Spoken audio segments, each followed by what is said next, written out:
Usa ka semana human ang magnitude 7.4 ug 6.8 nga linog sa Manay, Davao Oriental.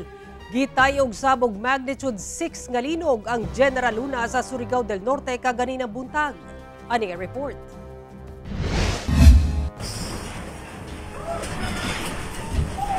Nauyog ang mga gamit niining usa ka tindahan sa Kantilan, Surigao del Sur dihang mitayog ang kusog nga linog pasado alas 7 sa buntag kaganina.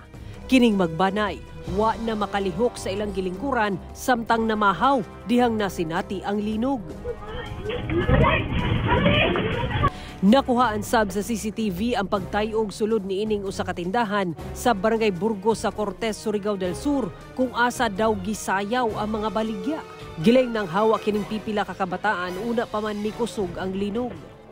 Nabati sab sa San Francisco, Agusan del Sur ang pagtayog.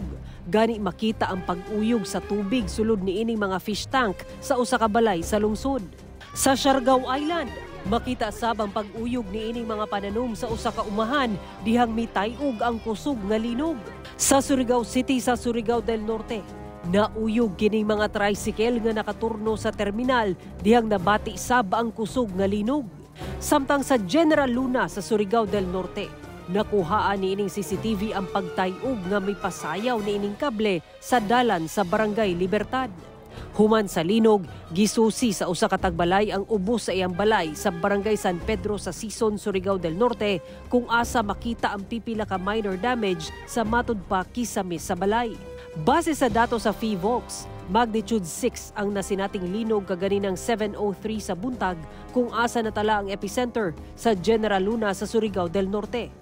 Tectonic ang origin niini nga dunay gilawmon nga 28 kilometers. Intensity 5 ang nasinati sa pipila ka lugar sa Surigao del Norte ug Dinagat Islands. Intensity 4 sa Butuan City, ubang bahin sa Surigao del Norte ug del Sur, Dinagat Islands, Agusan del Sur, lakip sa Southern Leyte sa Visayas. Intensity 3 sa uban pang lugar sa Agusan del Norte, Surigao del Norte ug del Sur, lakip sa Leyte, Southern Leyte ug Tacloban City. Intensity 2 ug 1 sa uban pang lugar sa Surigao del Sur, Bukidnon, Cagayan de Oro City, Camiguin, Davao de Oro ug ubang lugar sa Visayas. Sara Hilomen Velasco, 1 Mindanao.